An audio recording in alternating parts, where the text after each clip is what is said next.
Welcome back to the Inside Track. It's Professor time. Through the haze, the professor is now with me, Mr. John Manzi. Good day, sir.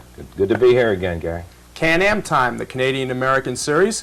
Today we're going to take a look at the April 18th race from Rosecroft Raceway in Oxon Hill, Maryland. Tell us a little bit about it. It's a half-mile track, Gary. It's in Oxon Hill, Maryland, which is right near Washington, D.C. It's on the Beltway there, right outside of Washington, D.C. And this race is the first race that Pumping Iron won, who is the leader in the Can-Am Series. Pumping Iron, the horse of the month in April. Horse of the month in April, owned by Hanley Dawson and the Castleton Farms, trained and driven by Archie Mcneil. So without further ado, let's take a look at this race. And as I told you last week when we watch these races, we also hear the different announcers. And today, Mr. Bill Perkins has a very unusual and excellent race style. So let's set the date for you, April 18th, Rosecroft Raceway. Let's go to the call of this race with Mr. Bill Perkins.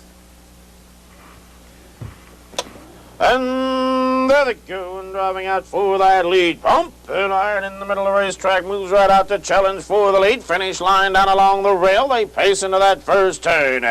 Then it's Finney and Hanover coming on. Meyer Bell getting away fourth. Chipman's Jr. in fifth, and Flash Roger. They're off the turn on the backstretch. Finish line on the front end shows in front. It's Finish line on top. Pumping Iron racing second. Finney and Hanover third. Meyer Bell fourth. Chipman's Jr. and Flash Roger as they roll down the back lane to the first quarter. First quarter, 30 seconds flat. Finish line on the front end shows in front. Pumping Iron second. Finney and Hanover comes on 30 pulls early. That's Meyer Bell coming on fourth. Chipman's Jr. fifth. And Flash Roger as they swing around the paddock turn. Finish line on the front end. Off the turn in front of the grandstand into the half. Up on the outside to challenge now comes Pumping Iron. Finney and Hanover down along the rail. Meyer Bell holds fourth. Here comes Flash Roger moving up, and Chipman's Jr. as they roll to the halfway mark now. The half in a minute and 2 fifths. Swinging to that clubhouse turn the second time. Finish line shows in front. Pumping Iron goes the big trip on the outside second. Finney and Hanover third. Meyer Bell in fourth. Flash Roger fifth, and Chipman's Jr. roll over to the 5/8, 3/8 of a mile to go.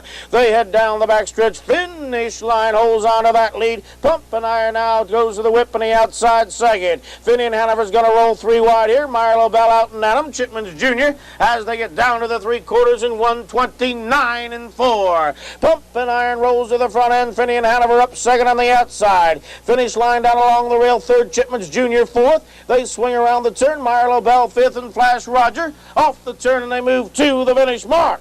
Coming through that lane, Pumping Iron has command of this field. Finney and Hanover bearing down hard in the middle of the racetrack as they come to the wire. It's Pumping Iron. Finney and Hanover now closing. Pumping Iron finishing it.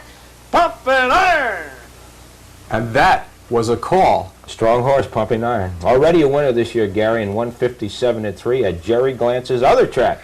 Pompano Park, right. And next week we'll see Pumping Iron at Buffalo Raceway. We'll have the tape of that Can-Am race. 2-minute mile there, their earliest in history at Buffalo. Nice horse, Pumping Iron. Should be at Monticello on June 28th for our Can-Am. Our Can-Am, he's going to be there. And speaking of Monticello Raceway, we're going to tell you about